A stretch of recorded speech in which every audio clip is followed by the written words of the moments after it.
State fans, Robbie Falk here from Maroon and White Daily at On 3 Sports. Going to recap Mississippi State's series at Arkansas, and it was another series where there were games there for the taking for Mississippi State, and they just did not take advantage. They got one game, and it would be foolish to say that, to go back after you said earlier in the week, Mississippi State just needed to get one win and come back and say it was a disappointing weekend for Mississippi State. I think they accomplished what they needed to accomplish, but they didn't take advantage of getting more. And that's kind of the story of the season to this point. State has done enough to have a successful season already, and they're in position to do what they want to do, and that's host a regional at Duty Noble Field. But there's so much meat that is left on the bone by this team at this point in this stage of the year. It's just snowballed at this point. I think this team plays really hard. I think they do a lot of things well.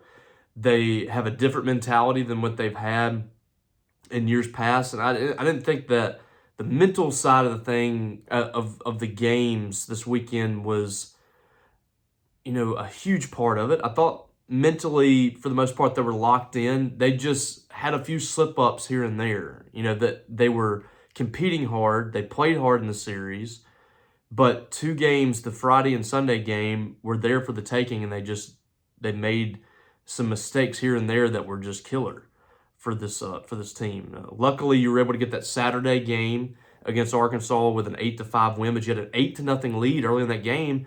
You did nothing else offensively after you had that 8-0 lead, and you had to kind of piece it together in the bullpen to win that game. And it never felt like it was super safe. When you had an 8-0 lead and Arkansas is just slowly getting back in the ballgame, this is not a great Arkansas offense. This is one of their worst offenses in the last few years, but they pitched it extremely well. Well, this weekend, they didn't pitch it extremely well.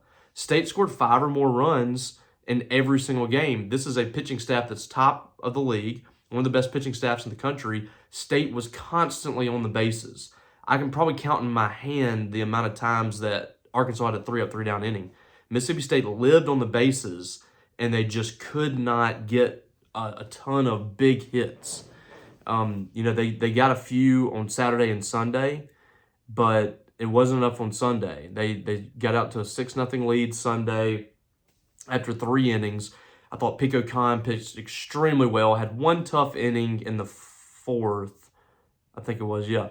The fourth inning, comes in there, hit the first guy, threw a wild pitch in the inning. Then he ends up giving up a run, but limited the damage. I thought he was really good. That could be a difference maker for you down the stretch, because Pico's not pitched a lot. This isn't a guy that's going to have a lot of wear and tear on his body this year.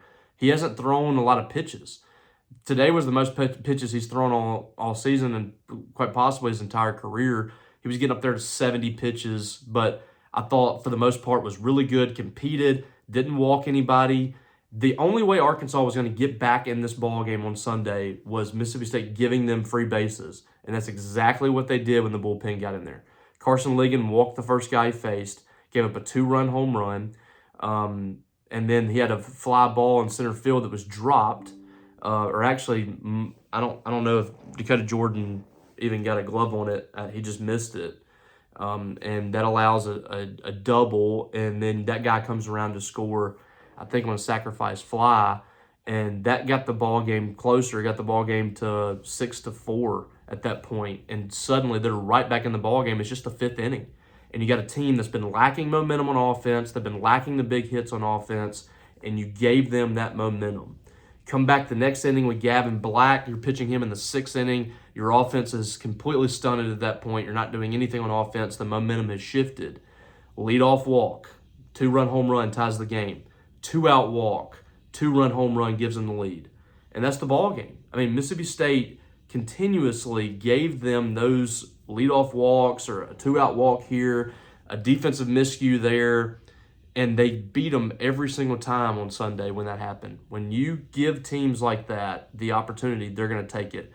And this was a series where I talked about it last week. Mississippi State had to come into this series and play really sound baseball, because Arkansas, while they do struggle on the offensive side of the ball this year, I think they were batting like 261 or something. It's not an impressive number. The home run totals are not what they tend to be at Arkansas. They've pitched it really well, and that's kind of carried them. But this is a team that can beat you when you give them those opportunities on the offensive side. It's always a well-coached team. I think it's the most well-coached team in the country year in and year out. I think David Van Horn is the best in the business when it comes to the fundamental side of things.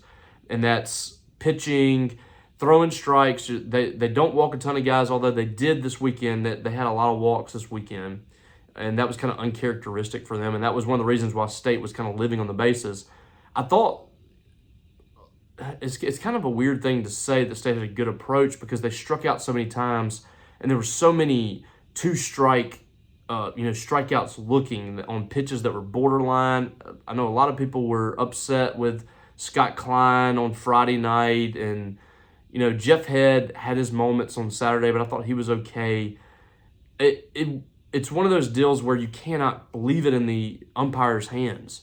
The home plate umpire cannot have that discretion right there. You have to make sure that you're doing everything you possibly can to get on base, to keeping that bat alive.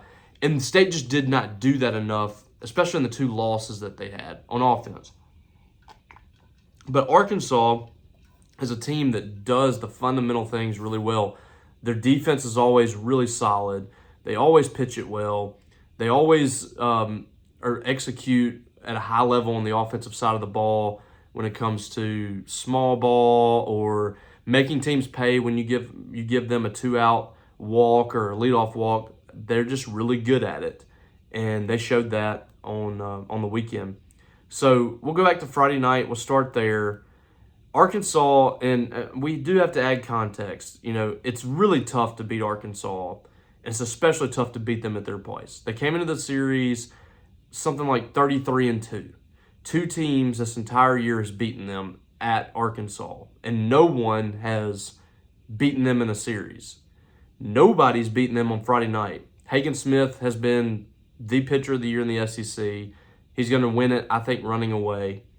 And I thought Cal Steven outdueled him. He easily outdueled him. You look at the stats, struck out 11 guys, but it was feast or famine for him in the game. State ran that pitch count up. They make him throw 94 pitches in 5 innings. I thought the first inning was big. You make him throw a lot of pitches in that first inning. And State ended up actually going down 3-0 in the ballgame in the fourth. It was a pitcher's duel between Cal Steven and Hagen Smith. But the 5th inning is when they got him. They get a 3-run double from Hunter Hines to tie it up. And it was really game on from there. Because once you got in the bullpen, Arkansas still has the advantage in the bullpen, but it's not Hagen Smith. He pitched 5 innings, gave up 4 hits, 3 runs, 4 walks, 11 strikeouts. He was kind of hit or miss on his pitches. And I thought State was a little over-aggressive at times against him, but also there were times where he had some borderline pitches the State just did not battle off, and 11 of the 16 strikeouts State had came against him.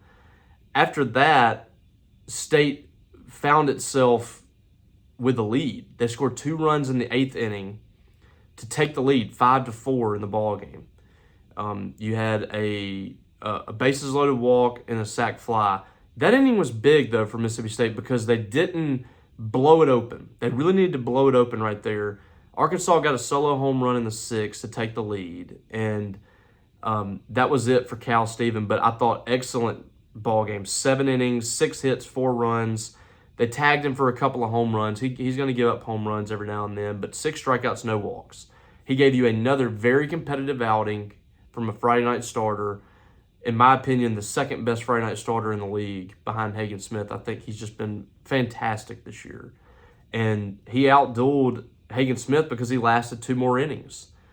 Gave up 1 more run than Smith, and Smith had 5 more strikeouts, but I thought Cal Steven pitching the length of the ballgame that he did and giving State a chance was big. I mean, he left the ballgame, and when he left and the new pitcher Tyson Harden came in, State had a lead. So he did his job yet again. But that inning in the 8th, State scored 2 runs, but I think there was bases loaded with maybe 1 out or something and just couldn't get the big hit. And that was the kind of the name of the game on Friday night and really the whole weekend. 13 runners left stranded. Hunter Hines, now Hunter drove in 3 runs, so he delivered a big hit, but he left 4 on base. Dakota Jordan left 3 on base. 5 strikeouts from those 2 right there in the middle lineup. That was huge. And then Amani Larry, who had moved up into the 5 spot with Connor Hyzak out, he strikes out twice. So you're looking at it right there. You got 7 strikeouts from, 2 from David Mershon. So 9 strikeouts from 2, 3, 4, 5 in the order. That's a lot.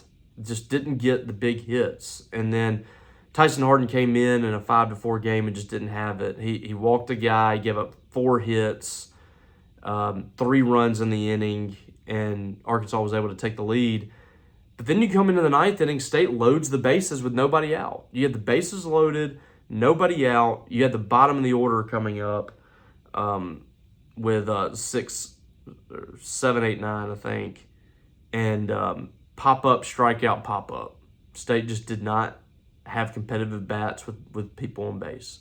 So that was a tough loss for Mississippi State. But, I mean, you kind of chalk it up to it's tough to beat Arkansas, and it's tough to beat Arkansas at home, and it's really tough to beat Arkansas with Hagen Smith on the mound. So that was one that you could – it would hurt that State didn't win that, and it was right there for them. But at the same time, Arkansas has just found ways to win those games, so you kind of chalk it up a little bit to that.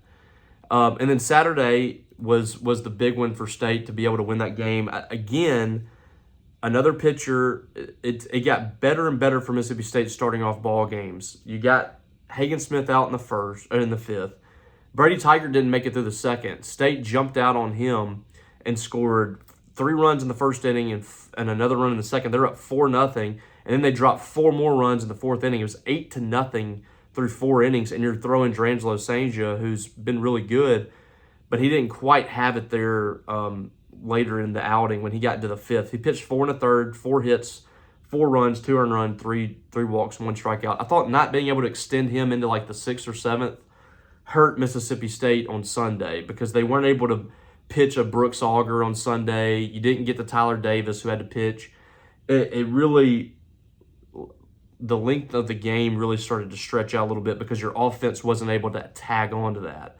And Arkansas started getting back in it. I thought Brooks Auger did a great job coming in after, Durangelo let him back in it a little bit. It was 8-4.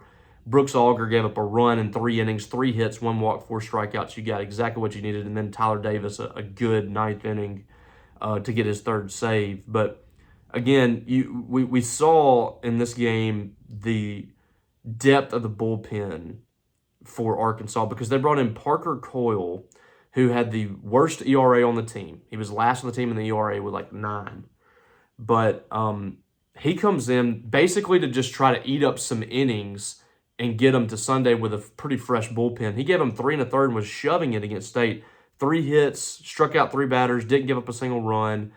And then, the other guys didn't give up anything either. Cooper Dossett, Stone Hewlett, and Jake Faraday pitched an inning and 2/3. So you got essentially 6 innings of scoreless relief from those 4 pitchers there. That was tough. State just couldn't add on to it. But State got the win, and that's what you were looking for there. And then Sunday, just a tough outcome on Sunday for Mississippi State. And this is something that they've dealt with. Like the Vanderbilt game was, at this point, it seems like was kind of the anomaly because this team has blown these games this year and hasn't been able to recover. Vanderbilt, they were. Hunter Hines had a big home run in that game after they'd blown the 6-0 lead to give them the win. You get up 6-0 after 3 innings. The bottom of the order is just absolutely crushing it. 6 through 9 in the order on Sunday had 9 hits. That's strong. You had 2 hits from Logan Kohler, 3 from Aaron Downs, 3 from Ethan Pulliam. Joe Powell hit his first home run. Pulliam had 2 doubles and a home run.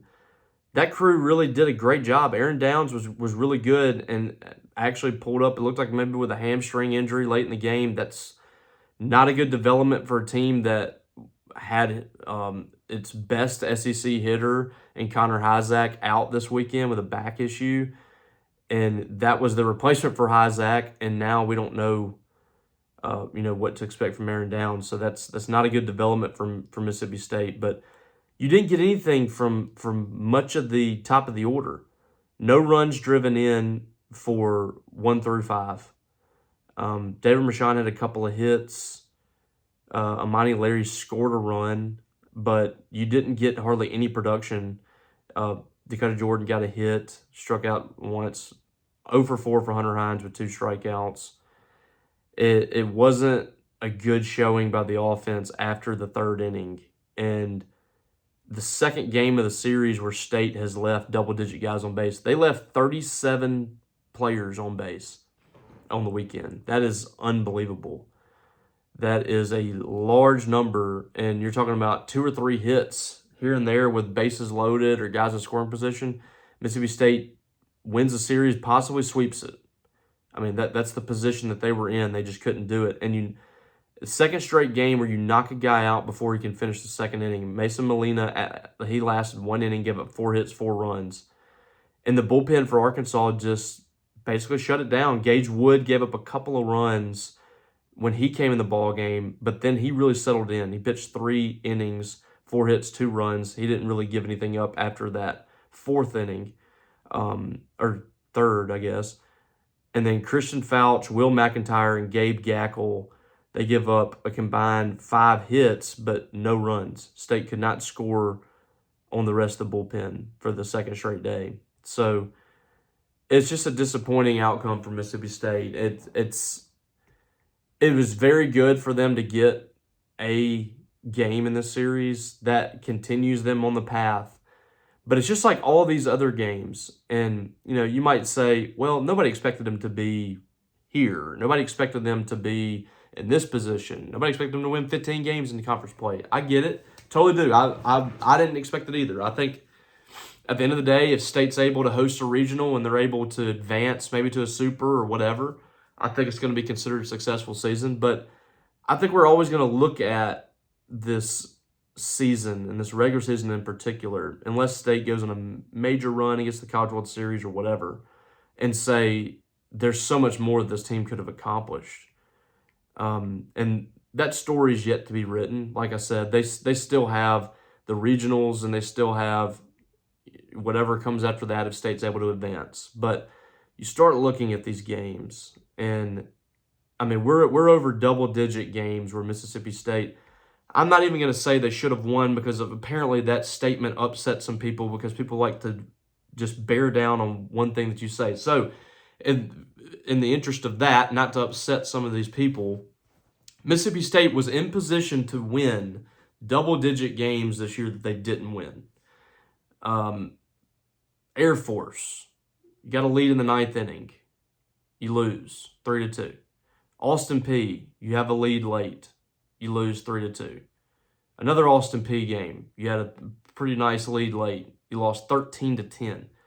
3 non-conference games in your first 5 games of the season that I'm not even going to say should have won, sorry.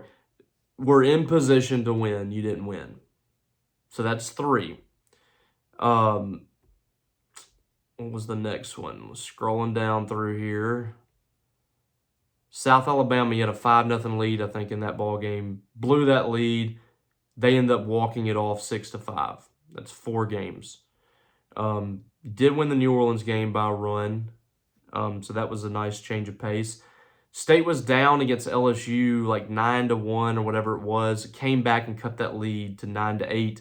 Got thrown out, I think, at the plate trying to score Amani Larry or somebody. I can't remember exactly. Lost that game 9-8.